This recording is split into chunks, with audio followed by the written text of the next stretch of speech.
Baik, assalamualaikum warahmatullahi wabarakatuh. Selamat pagi kepada anak-anakku kelas 12 MIPA. Berikut adalah materi keempat kita pada bab listrik dinamis, di mana materi keempat ini kita akan mempelajari kembali hukum 1 dan 2 Kirchhoff, tetapi penerapannya pada rangkaian tertutup. Kalau kemarin di materi ketiga kita menerapkannya pada rangkaian terbuka, yaitu untuk menentukan beda potensial antara dua titik. Oke, mari kita mulai saja. Jadi pada rangkaian tertutup itu nanti kita akan membedakannya menjadi rangkaian single loop dan double loop. Apa itu artinya? Loop itu adalah rangkaian tertutup. Single berarti ada satu, nanti ada satu kotak rangkaian tertutup. Kalau double berarti nanti ada dua, ya. Nah, nanti akan lebih jelasnya kalian akan disimak setelah beberapa slide berikut. Nah, mengulang kembali, kita review kembali bahwa hukum 1 Kirchhoff kemarin kalian sudah saya berikan di materi ketiga, itu adalah jumlah kuat arus yang memasuki titik percabangan itu sama saja dengan jumlah kuat arus yang meninggalkan titik cabang. Ya, jadi kemarin di materi ketiga kalian sudah paham, saya rasa sudah harus bisa paham ya hukum 1 Kirchhoff ini. Baik, next. Nah, ini yang penting. Materi ketiga sebelumnya kita mempelajari hukum 2 Kirchhoff untuk rangkaian yang terbuka. Sebenarnya rangkaian seperti ini sebenarnya ada pada rangkaian tertutup. Cuman kita memotong. Nah, kita mengambil part atau bagian yang ada pada rangkaian tertutup. Jadi sebenarnya rangkaian terbuka itu nggak ada. Kenapa? Karena syarat arus listrik mengalir itu adalah rangkaiannya harus tertutup. Kalau rangkaiannya terbuka tidak mungkin mengalir arus. Jadi sebenarnya konsep rangkaian terbuka itu hanya kita ngambil rangkaian itu pada rangkaian tertutup. Ya, seperti itu ya. Nah, kemarin kita sudah menentukan persamaan hukum 2 Kirchhoff untuk rangkaian terbuka adalah ini. Nah, sekarang jika ini rangkaian yang tertutup, ya, kalau tertutup berarti A dan B dihubungkan. Nah, seperti itu. Ya, apa yang terjadi ya jika A dan B ini dihubungkan? Nah, ya jadinya nanti rangkaian tertutup seperti itu. Nah, inilah yang akan kita pelajari pada materi ini. Nah, jadi hukum 2 Kirchhoff untuk rangkaian tertutup atau tadi yang disebut dengan loop, ya. Nah, seperti ini, ya. Jadi A dan B-nya dihubungkan sehingga rangkaiannya tertutup. Nah, bentuk kotak satu seperti ini disebut single loop atau satu loop begitu ya. Nah, jadi seperti itu. Nah, jika titik A dan B tadi yang sebelumnya kalau terbuka memiliki beda potensial, kalau dihubungkan maka jumlah atau beda potensial dalam seluruh rangkaian ini itu sama dengan 0 kalau dihubungkan.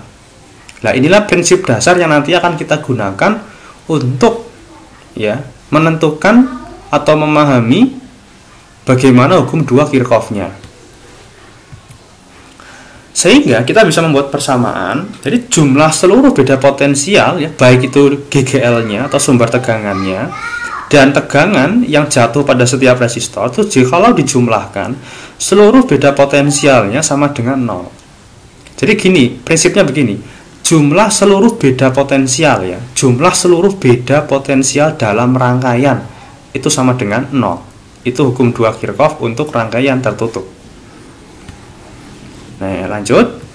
Nah, untuk memahami bagaimana hukum 2 Kirchhoff untuk rangkaian tertutup, nah ini saya akan mengajarkan kepada kamu sulap fisika. Nah, jadi kalau guru matematika itu bisa mainan angka, ya guru fisika juga bisa ya dengan hukum 2 Kirchhoff untuk loop.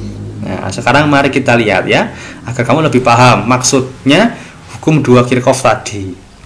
Oke, kita mulai. Jadi saya akan berikan sebuah rangkaian tertutup. Nah, ini kotak ini ibaratkan rangkaian tertutup ya, single loop. Nah, satu ya. Lalu di setiap pojok-pojoknya saya berikan lingkaran. Nah, jadi lingkaran ini ya ada 4. Itu nanti silahkan kalian bisa isikan bilangan berapapun. Ya, bilangan berapapun. Mau minus, mau positif, mau desimal, mau jutaan, miliaran, tidak ada pengaruhnya. Ya, nanti kamu bisa mainan sendiri di rumah, kamu cek sendiri. Silakan isikan 4 bilangan, terserah. Mau pecahan, jutaan, koma, seperti yang penting bilangan ya, bebas. Kamu isikan di keempat pojok-pojok kotak ini. Oke, lanjut. Saya akan berikan contoh bilangannya.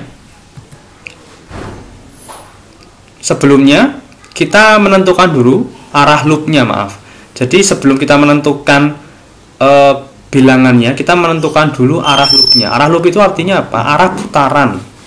Jadi kita arah loopnya seperti ini, berarti arah pandang kita, kan kemarin sudah dijelaskan di materi ketiga, arah pandang kita berarti searah jarum jam ya, searah putaran jarum jam. Jadi nanti arah loopnya memutar begini, nah seperti ini ya, searah jarum jam. Oke, sekarang kita tentukan bilangannya. Saya berikan contoh ya. Nah ini ada min 4, 2, 27 dan 10. Oke. Tadi hukum 2 Kirchhoff gimana? Jumlah seluruh beda potensial. Ya, beda potensial, beda. Nah, kamu masih ingat ya, beda potensial? Jadi ibaratkan ini adalah ibaratkan bilangan-bilangan ini adalah potensial-potensial yang ada di setiap titik. Nah, tadi gimana hukum 2 Kirchhoff? Jumlah beda potensialnya di seluruh rangkaian sama dengan 0. Nah, berarti kita harus mencari bedanya dulu sebelum dijumlahkan. Kan begitu ya? Oke. Nah, mari kita cari bedanya dulu. Untuk min 4 dan 2, bedanya berapa? Min 6. Ya, ini bedanya. Min 4, min 2, min 6. Ya kan bedanya kan? Sama yang kemarin tuh sama saja dengan VAB, berarti VA min VB. Nah, itu ya yang di materi ketiga. Bedanya 2 dengan 27, min 25 ya. Bedanya 27 dengan 10, 17 ya. Jadi mutarnya ke sini ya, searah dengan loop. Bedanya 10 dan min 4, 14. Paham ya? Jadi bilangan yang warna merah ini adalah beda potensialnya. Nah, begitu ya, bedanya. Nah, sekarang tinggal jumlahkan ya. Jumlahkan coba. Min 6 dijumlah min 25 dijumlah 17 dijumlah 14. Coba dijumlah semua. Hasilnya berapa? Iya, hasilnya adalah 0. Nah, keren kan? Ini sulhab ala fisika hukum 2 Kirchhoff. Yo, hebat kan? Jadi berapapun bilangan ya, silahkan saja kamu mau boleh coba di rumah ya. Buat PR ya ini, buat kamu biar kamu bisa sulhab ala fisika. Nah, itu kalau dijumlahkan berapapun pasti 0. Ya, itulah hukum 2 Kirchhoff. Ya, jumlah ini loh, jumlah beda potensial ya, bedanya dalam seluruh rangkaian itu adalah 0.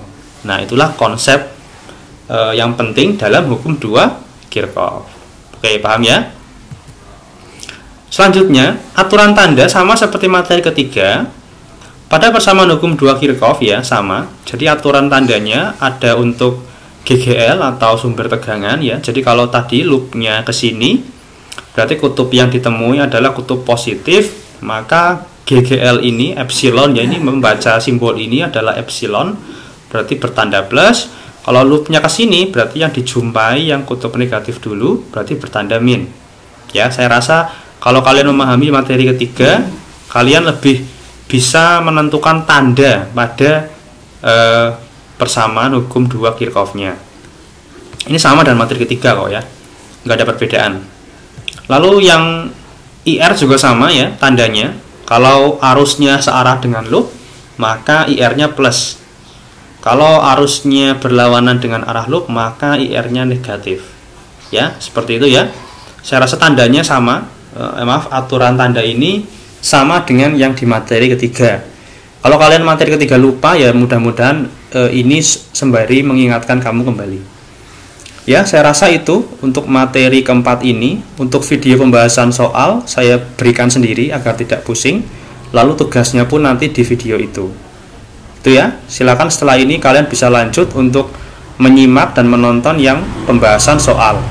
Oke, terima kasih.